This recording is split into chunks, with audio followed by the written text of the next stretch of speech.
Hi, I'm Megan. Welcome to today's live chapter reading of The Taste of Light by Giovanna Siniscalchi, presented by Itsy Bitsy Book Bits. Join me for chapter 1. Prologue. Mozambique, 1861. Pedro adjusted the rifle over his shoulder. River fog, insidious and thick, crept over the tents. The north wind bowed the campfires, spreading the scent of burned straw and humid wood. When the breeze hushed, the teardrop flame stilled. Exhaling, he pressed the trigger.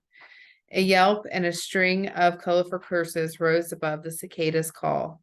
Gabriel's candle burst, plunging his cousin's bivouac into darkness.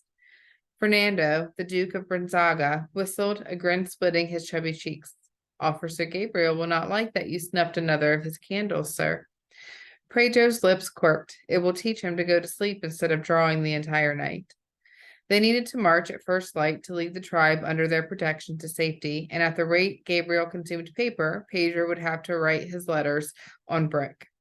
How would the marshal receive such a weighty dispatch? At least his cousin obeyed curfew. If only his brother showed the same discipline. Chris had missed drills this morning. Again.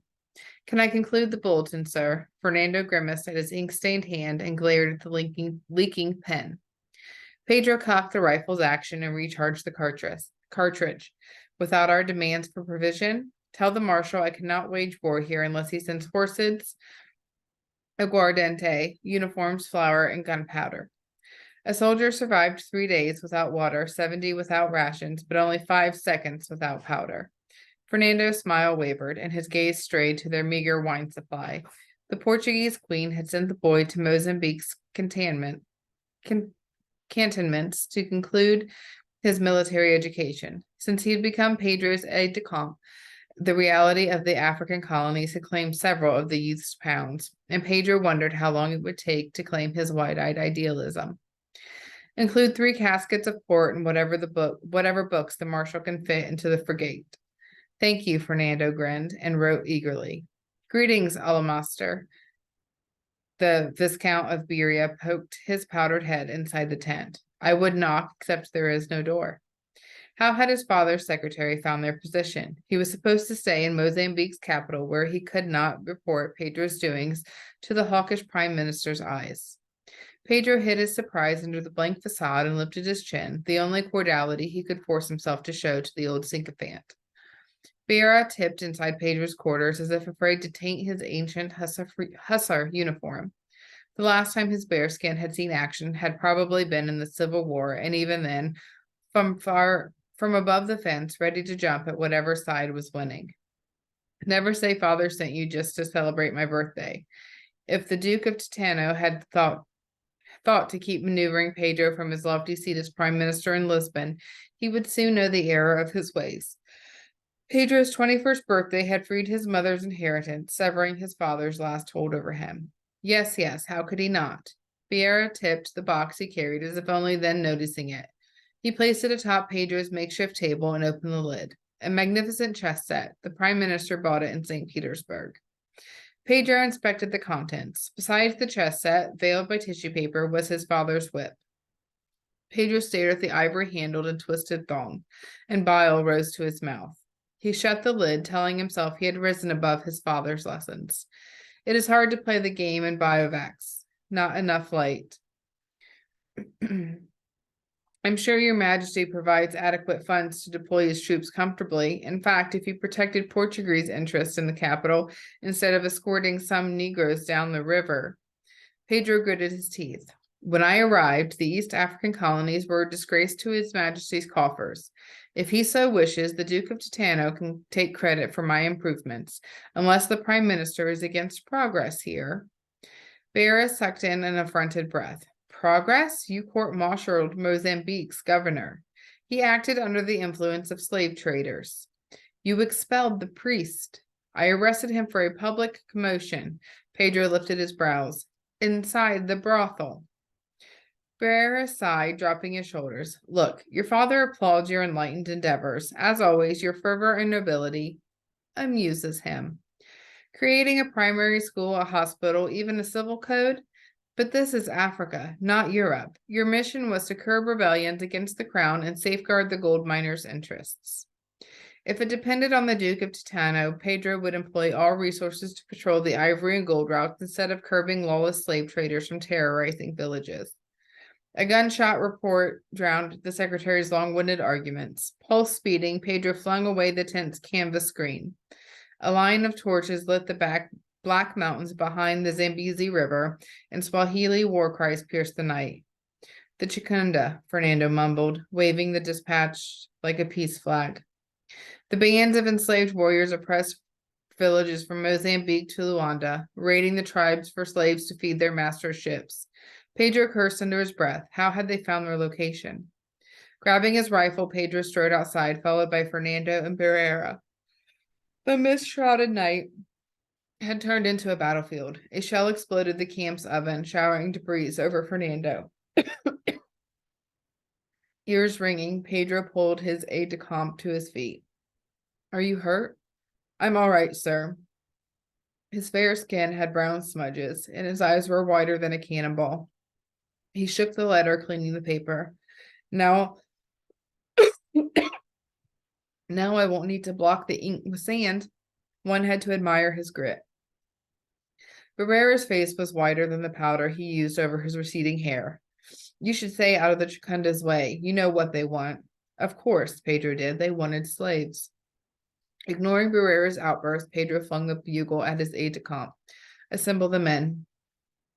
Fernando blew on the instrument, his cheeks hollowing out. Most of the soldiers had already left their tents and under the battle call deployed into a single column parallel to the encampment. Almaster, think before you act, Barrera whispered grimly, a hint of desperation making his voice sound like a brass flute. Your recklessness is legion, but you have a royal duke serving under your command. All officers in your regiment are sons of peers of the realm. Nice of Barrera to remember their band of aristocratic misfits. Each had been sent here to learn a lesson. Enrique's father thought his son lacked patriotism, and the cure would be to fight for the country's colonies. According to Gabriel's father, the service would force him to forget architecture and make him a brilliant soldier. Fernando, fourth in line to the throne of Portugal, would benefit from a shock of reality, while Santiago needed to curb his wildness. Pedro clasped Fernando's shoulder. Are you afraid of the Chicunda? The boy lowered the horn and grinned. They filed their teeth into sharp points and kill elephants barehanded, but to bullets, all men are equal. Pedro chuckled and turned to Barrera. See, you worry for naught. Now, if you excuse us, we have a more binding commitment. Pedro grabbed his Drea's rifle and attached the bayonet. Gunshots got louder, and women's screams rose above the explosions. The bastards had reached the villagers under Pedro's protection. Locking his jaw, Pedro advanced toward his soldiers. If they could concentrate the fire over the enemy's left flank, cutting the retreat line, the Chicunda would be scared into surrender. Stop! Barrera laid a manicured hand over Pedro's uniform. Your father is ready to negotiate your return to Lisbon. What for? The woman Pedro loved had married. Julia was lost to him forever. Pedro yanked his arm from Barrera's touch. You better seek shelter. The offer included a commission in North Army. You can leave this malaria-ridden hellhole. You'll be a brigade general in the corps surrounding our allies in France. Can you imagine it, fighting against honorable soldiers instead of these savages?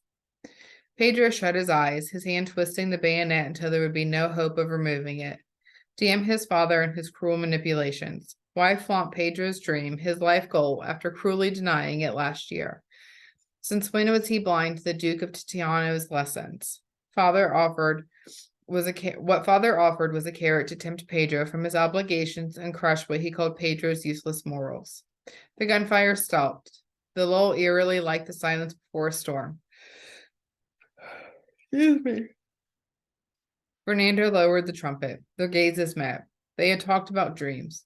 Fernando wanted to experience the infinite passion of his heroes, Dom Pedro and Inés de Castro, Portugal's most haunting love story. The villagers under Pedro's protections had dreams too. Whatever those were, Pedro could bet his war horse none included a one-way trip to in a rat-infested hole. Understanding flicked in Fernando's eyes. Their dreams would have to wait. Nodding at the aide-de-camp, Pedro shouted orders to rank and file. What should I say to your father? Barrera shrieked. Tell him the Count of Almoster places his malaria-ridden hellhole's interest above the Duke's. Chapter 1. Anne welcomed the sun rays filtering through her umbrella pine tree. It was one of those days in Portugal when the brilliance of the sky led you to believe it would be quite hot, but the shade still carried a cold bite. Her unwilling pupil had made no progress, even after changing his setting from the nursery to the garden. Lying on his tummy, Tony made faces at his notebook, some exasperated, some downright murderous. Greek isn't all that bad, Anne said, accommodating her pug in a cradle formed by the pine's roots. Sunlight poured there, and James loved the warmth. The dog had come with her to Portugal, her only comfort on the shivering nights aboard the Clipper, and had been her faithful companion ever since. The old boy had more than earned his rest. Tony rolled his eyes and dropped his head on the notebook, hiding the white pages under his chestnut mane. I promised your mother you would finish your verbs today. Helping with the 8-year-old's education was the least she could do to repay her sister-in-law's hospitality. After her brother married Julia and left Orpoto to reside in the country, Anne's mother closed their townhouse to stay with friends in London. Anne had moved to the vineyards, and Quinta de Viscoso's picturesque scenery had become home. Sure, this should be the year she made her debut in polite society, but who needed a schedule filled with exciting balls, glittering court receptions, and carriage jaunts at Parc de Estrella? Anne exhaled and caught her locket, pressing the heart-shaped jewelry between her thumb and forefinger. The necklace was a replica of the one Prince Albert had given to Queen Victoria when he had proposed. It helped Anne remember, no matter where she was, her dream suitor who would love her selflessly was already there, somewhere in the world. As long as she kept her heart open, a higher force, not unlike the mysterious pull of magnets, would bring him to her. Tony grumbled and pushed away the notebook. Why do I need to learn this? I bet Vasco da Gama would beat these Greeks senseless if he had the chance. Anne didn't gush about the classic works of Aristotle and Plato's dialogues or Greek playwrights like Aristophanes. It would only make the boy groan. An explorer can only profit from learning languages. Why, if you find yourself stranded on some remote island? Your brother is teaching me English. Is it not enough? Why is your Portuguese different than his? You don't sound as if there's a frog in your throat.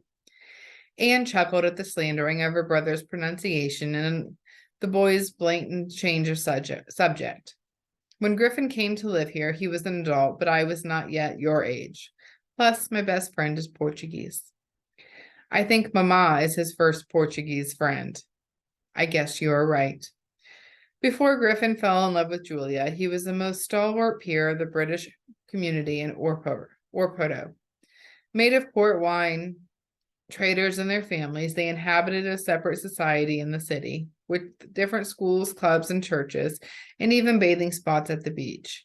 Anne disliked the transparent walls between the British and the Portuguese, but thankfully Griffin now embraced this country as if it were his own.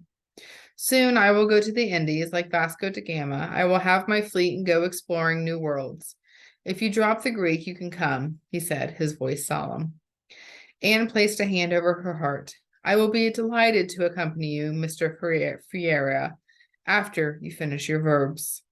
He rolled his eyes, scribbling furiously. Ania, what will you be when you grow up? How to explain she was a grown-up woman. Girls her age were married or with children. She was 18 after all, and her dreams were more fluid than his aspiration to explore the world and its frontiers. She had a great idea of who she was. She was not a prudish English lady, nor a meek one waiting for a convenient marriage, not a blue stocking, not a coquette. She was not a winemaker like her brother and a new sister, nor religious like her Portuguese friends, and God forbid she wasn't ambitious like the Crofts. Anne exhaled and toyed with a fallen pine leaf, making round circles over the grass. Since I cannot make you memorize your verbs, I must rule out teaching. I would finish the lesson much quicker if you picked me some pine nuts, Tony said, caressing his tummy and gazing at the wooden buds poking from the pine's branches. Anne loved the waxy nuts and eyed them with longing. A lady does not climb trees. Back in Oporto, she used to scale her trees all the time. It gave her the perfect spot to peek at their neighbor's garden swing. While Mr. Nogueira set his 8 children frolicking to the sky, she would close her eyes, pretending the breeze kissing her cheeks was from her turn of the swing. Tony sniffed and turned away. My father used to pick me pines. He was the best tree climber in all the Douro, but since he died, no one bothers. Anne's chest tightened and she patted Tony's back. Being an orphan, she was no stranger to the ache of growing up without a father. Her brother had adopted Tony, teaching him all kinds of manly stuff. Still, he couldn't replace Julia's first husband in the boy's heart. Oh, don't cry. Please, if you stop, I'll get you some pines.